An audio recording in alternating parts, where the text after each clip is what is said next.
The Watcher. The moment I found the camera, I knew our marriage would never be the same. It wasn't hidden particularly well. Nestled in the corner of our bedroom bookshelf, disguised as an innocuous phone charger.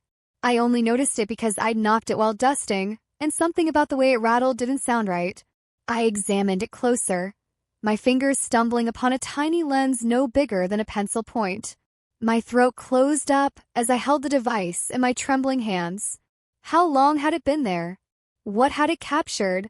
And more importantly, why had my husband of 12 years hidden a camera in our bedroom?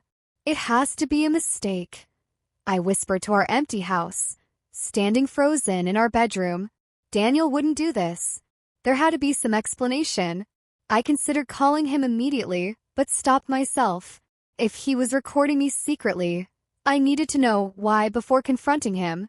So instead, I did something I'd never done before. I went to his laptop. Daniel was meticulous about his privacy. His computer was always password protected, locked away in his home office when he wasn't using it. As an IT security consultant, he'd lectured me countless times about digital privacy. The irony wasn't lost on me as I sat at his desk, staring at the login screen. By some miracle, or perhaps subconscious preparation for this very moment, I knew his password. I'd seen him type it once, months ago, when we were booking flights together. 6 characters. Emma 22. Our daughter's name and age. The desktop loaded, pristine and organized. Daniel wasn't just meticulous about privacy. He was meticulous about everything. I hesitated, feeling like an intruder in my own home. But the weight of the camera in my pocket urged me forward. I opened his files, searching for anything suspicious, and found nothing obvious, until I noticed a folder labeled simply Home. Inside were hundreds of video files, each named with dates going back 4 months. My hand shook as I clicked on yesterday's file. The video opened, showing our bedroom in crystal clear definition. I watched myself enter, unaware, changing clothes, reading in bed. Hours of mundane intimacy, stolen without my knowledge. The betrayal hit me physically. A wave of nausea so intense I had to run to the bathroom. When I returned, wiping my mouth with the back of my hand, I forced myself to look deeper. That's when I found the email drafts. Dozens of them, all addressed to the same recipient. Watching you at techeyes.com. Each draft contained links to cloud storage and the same message. Latest upload. Confirmation requested. I was no longer just violated. I was terrified. Daniel wasn't just recording me. He was sharing the footage. But with whom? And why? I copied the files to a USB drive with shaking hands, then carefully returned everything to how I found it. I needed answers, but I also needed to be smart. Whatever was happening, I couldn't let Daniel know I discovered his secret. Not yet. As I heard his car pull into the driveway, I slipped the camera back into place and prepared to give the performance of my life. "Hey, babe," he called cheerfully, bringing in groceries. "I got that wine you like." I studied his face. The same face I'd woken up to for 12 years. My husband, the father of our daughter, the man I'd pledged my life to. Was I really seeing him for the first time? "That's sweet of you," I replied, kissing his cheek, fighting to keep my voice steady. "How was your day?" As he launched into a story about work, I watched him with new eyes. Who was this man, really? And what else didn't I know about him? "You okay?" He tilted his head, studying me. "You seem distracted." I forced a smile. "Just tired. Think I'll turn in early tonight." That night, I lay awake beside him, listening to his breathing, feeling like I was sleeping next to a stranger. I had to find out who was on the receiving end of those videos. My life, and possibly my daughter's safety, depended on it. Tomorrow, I'd begin my own surveillance.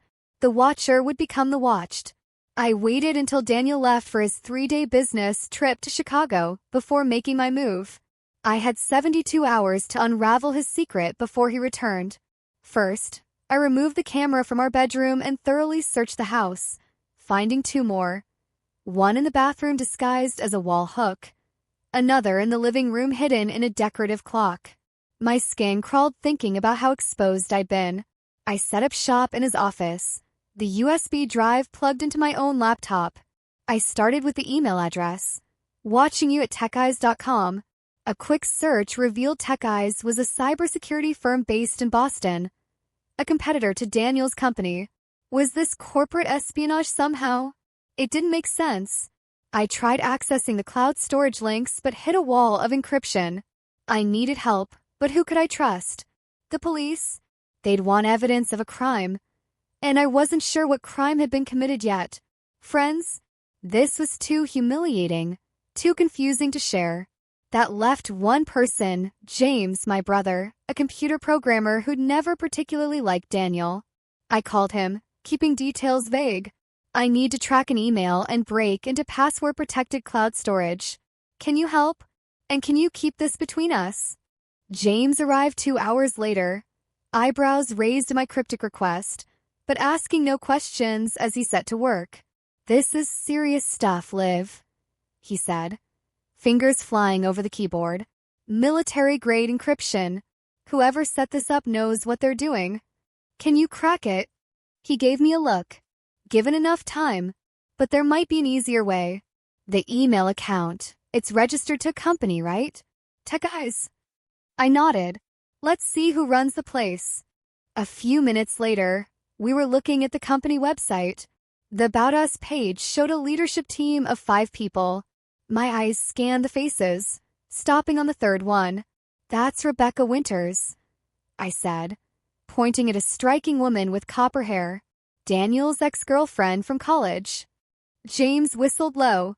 "Doesn't look like she's his ex-boss, though. She's the CEO." My mind raced. Daniel had told me he and Rebecca dated briefly in college before drifting apart. He'd never mentioned she now ran a rival company to his own. "Keep digging," I said. James uncovered that Daniel had interviewed at Tech Eyes 6 months ago, but didn't take the job. Instead, he stayed at Privacy C, his current employer, where he'd recently been promoted to lead a new project, developing security protocols for a major government contract. "This is starting to look like corporate espionage," James said grimly. "But why use you? Why not just hack his work computer?" "Maybe he doesn't bring work home," I suggested. "He's paranoid about security." James snorted. "Not paranoid enough to use a better password than your daughter's name." Something about this still didn't add up. If Rebecca wanted corporate secrets, why record me changing clothes or sleeping? Why not just plant the cameras in his office? We continued our digital excavation, eventually breaking into one of the cloud storage locations. What we found left us both speechless. The videos weren't just of me. There were hundreds of files organized into folders. Emma, school, friends, park, videos of my 11-year-old daughter playing, studying, sleeping, detailed recordings of her life. "Jesus Christ," James whispered. My blood turned to ice. This wasn't about me. It was about Emma. But why? Buried in the file structure, we found a text document simply labeled Progress. It contained what looked like clinical notes. Subject displays typical behaviors for age group. No signs yet. Continue observation. Weekly reports sufficient. RW Rebecca Winters, James suggested. I nodded numbly, trying to process what I was seeing. What does she want with Emma? What signs is she looking for? James shook his head. "I don't know, but we should call the police." "Not yet," I said. "We need to understand what's happening first." As we dug deeper, we discovered emails from Rebecca to Daniel going back years, long before we'd even met. The most recent ones referenced the agreement and continuing monitoring for markers. One line stood out. "She's approaching the critical age. Maria showed her first symptoms at 12. "Who's Maria?" James asked. The name niggled at something in my memory. Daniel mentioned her once. I think she was his sister who died young. He doesn't talk about her. James frowned. He never told me he had a sister. Me neither, until a few years ago. It came up when Emma was sick with a high fever. He seemed unusually worried. I pulled out my phone and searched Daniel's family on social media. His parents rarely posted, but I scrolled back through their sparse timeline and eventually found a memorial post from 15 years ago, remembering our beautiful Maria on what would have been her 25th birthday, taken from us at age 12 by JNCL. Forever in our hearts. JNCL? James searched it. Juvenile neuronal ceroid lipofuscinosis. It's a rare genetic disorder. Fatal. No cure. The pieces started clicking together with horrifying clarity. It's genetic testing, I whispered. They're monitoring Emma for symptoms of her aunt's disease. But that still didn't explain Rebecca's involvement or why Daniel had hidden this from me. We needed more information. James managed to recover deleted emails between Daniel and Rebecca. What we found changed everything. The truth, when it finally came together, was both simpler and more devastating than I could have imagined. Rebecca Winters wasn't just Daniel's ex-girlfriend from college. She was a genetic researcher specializing in rare childhood diseases, specifically, the same disorder that had killed Daniel's sister. The emails revealed their relationship had never truly ended. They'd stayed in touch over the years, bonded by a shared mission, finding a cure for JNCL through Rebecca's research company, which operated under the public-facing cybersecurity firm, Tech Eyes. Daniel carried the recessive gene for the disease. Before we were married, he'd undergone testing, confirming he was a carrier but not affected. He should have told me then, given me the choice to get tested too. Instead, he'd hidden his family's medical history. When I became pregnant with Emma, he secretly had her tested as well. The results confirmed our worst fears. She had inherited both recessive genes, one from each of us. I was a carrier too, without knowing it. Emma was going to develop JNCL. She would begin showing symptoms soon, vision problems first, then cognitive decline, seizures, and eventually, death before adulthood. The cameras, the recordings, they were part of an unauthorized clinical study. Rebecca was monitoring Emma for early symptoms, collecting data for her research. Daniel had agreed to this invasion of our privacy in exchange for Emma's inclusion in an experimental treatment program. I sat in stunned silence as the full picture emerged. My husband hadn't betrayed me out of malice or perversion. He'd done it out of desperate love for our daughter and paralyzing fear of losing her the same way he'd lost his sister. But he'd robbed me of the chance to face this as a family.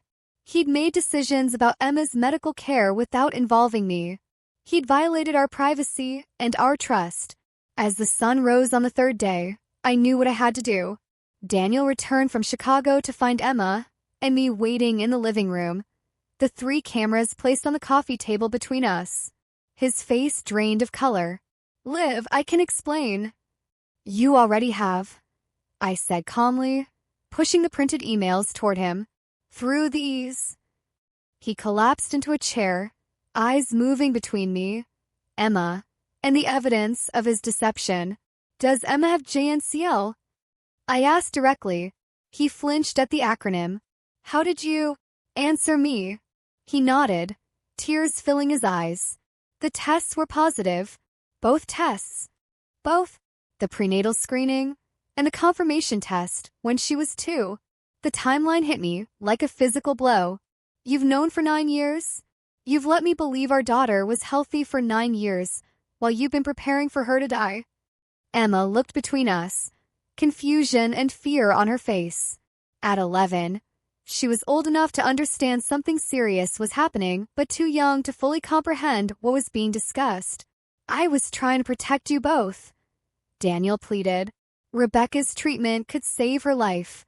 It's experimental, but the early results are promising." "That wasn't your decision to make alone," I said, fighting to keep my voice steady. "She's my daughter, too." "I couldn't lose you both," he whispered. "When I told my college girlfriend about Maria, she left. Said she couldn't handle it. When I met you, I couldn't risk it happening again. So instead you lied to me for our entire relationship." He didn't deny it. I turned to Emma, whose eyes were wide with uncertainty. "Sweetie, can you go to your room for a bit? Dad and I need to talk." When she was gone, I faced my husband. I've made an appointment with Dr. Levine tomorrow. All three of us are going. She's going to explain Emma's condition to us, to both of us, and we'll discuss treatment options. All of them, not just Rebecca's experiment. Daniel nodded, defeated. The cameras are gone, I continued. All communication with Rebecca goes through me as well from now on. If her treatment is legitimate, we'll consider it alongside other options. There are no other options, he said dully. Maybe not, but we face that together as a family. No more secrets. He looked up at me, fear naked on his face. Are you leaving me? I considered the question carefully. I don't know yet. You've broken something fundamental between us, Daniel. Trust has to be rebuilt. But right now, Emma needs both her parents focused on her, not on our marriage. I was just trying to save her, he whispered. I know, I acknowledged, feeling the weight of what we were facing. But you can't save someone by yourself when they have a whole family who loves them. The next 6 months were the hardest of my life. Emma's diagnosis was confirmed by 3 separate specialists. The prognosis was as grim as Daniel had feared. Without intervention, she would begin losing her vision within a year, with rapid deterioration after that. Rebecca's experimental gene therapy was real, though still in early trials. After thorough research and agonizing deliberation, we enrolled Emma in the treatment program. This time with my full knowledge and consent. The treatment was brutal. Weekly injections, constant monitoring, side effects that left our bright, energetic daughter weak and nauseated. But preliminary results showed the therapy was slowing the progression of the disease. Daniel and I attended therapy, both individually and as a couple. Rebuilding trust was slow, painful work. Some days I couldn't look at him without feeling the sting of his betrayal. Other days, watching him sit beside Emma's hospital bed, I remembered why I'd fallen in love with him. 6 months after discovery, I found Daniel in Emma's room late at night, watching her sleep. I keep expecting to see a camera in the corner, I said quietly from the doorway. He flinched. I deserve that. Yes, you do. I moved to stand beside him. But Emma deserves parents who can work together. Are we working together? He asked cautiously. We're trying. I watched our daughter's peaceful face. Rebecca called today. The latest tests show the protein buildup in Emma's cells has decreased by 17%. Daniel's breath caught. That's unprecedented. It's not a cure, I cautioned, but it's hope. He nodded, tears streaming down his face. I'm so sorry, Liv. For all of it. I know. I took his hand. The first time I'd initiated contact in months. Emma asked me today if we were getting divorced. What did you tell her? The truth. That I don't know what the future holds, but right now, we're both focused on her getting better. And after that, he asked hesitantly. I turned to face him fully. After that depends on whether we can build something new. The old marriage is gone, Daniel. You shattered it with those cameras and lies. But maybe we can create something different. Something based on complete honesty. I want that, he said fervently. I'll do anything. Starting with this, I said, pulling out a flash drive from my pocket. I found your backup files. The ones you kept from me, with Emma's original test results and your family's complete medical history. His face paled. Liv.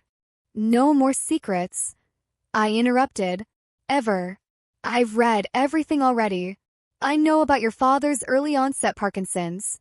I know about your mother's history of depression. I know about your own anxiety diagnosis that you never told me about. I was ashamed, he whispered, and that shame nearly destroyed us. It stops now. I held his gaze steadily. From this moment forward, complete transparency. About your health, about Emma's treatment, about your relationship with Rebecca, everything. I promise, he said. And for the first time in months, I believed him. 3 years have passed since I found that first camera. Emma is 14 now, an age her aunt never reached. The treatment continues. with modifications as Rebecca's research advances.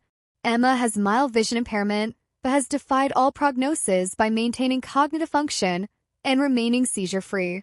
Daniel and I divorced 8 months after my discovery, a decision reached mutually and with surprising little acrimony. We couldn't rebuild what had been broken, but we found something arguably more valuable, a partnership based on absolute honesty and the shared goal of giving our daughter her best chance.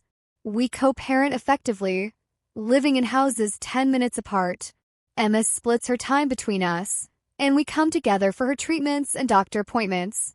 Rebecca remains in our lives, not as Daniel's secret confidant or research partner, but as Emma's doctor and our ally in the fight against her disease. The woman I once feared as the other woman has become someone I respect deeply for her dedication to saving children like Emma. The cameras that once represented the worst betrayal of my life have been replaced by open medical monitoring that Emma understands and consents to. Her data, along with that of 23 other children in the trial, is showing promising results that may someday help hundreds more. Sometimes, late at night, I still find myself scanning the bookshelves and picture frames for hidden lenses. Trust, once broken, never fully heals, but I've found peace in the knowledge that deception, even when born from love, cannot protect us from life's hardest truths. Daniel was right about one thing. Emma needed watching, needed intervention, but she also needed parents who could face her illness together, with clear eyes and united hearts. The cameras are gone, but we're all still watching Emma grow, watching for symptoms, watching for breakthroughs. Most importantly, we're watching out for each other, no longer from the shadows, but in the full light of day. In the end, the most important surveillance isn't done with hidden cameras, but with open hearts and unflinching honesty. That's the lesson I learned from my husband's secret recordings, a lesson that ultimately may have saved our daughter's life, even as it ended our marriage. Some mysteries, when solved, don't give us the villains we expect. Sometimes the person behind the camera is just a frightened father, making terrible choices for all the right reasons. And sometimes, the real story isn't about betrayal at all, but about finding truth in its aftermath. The end.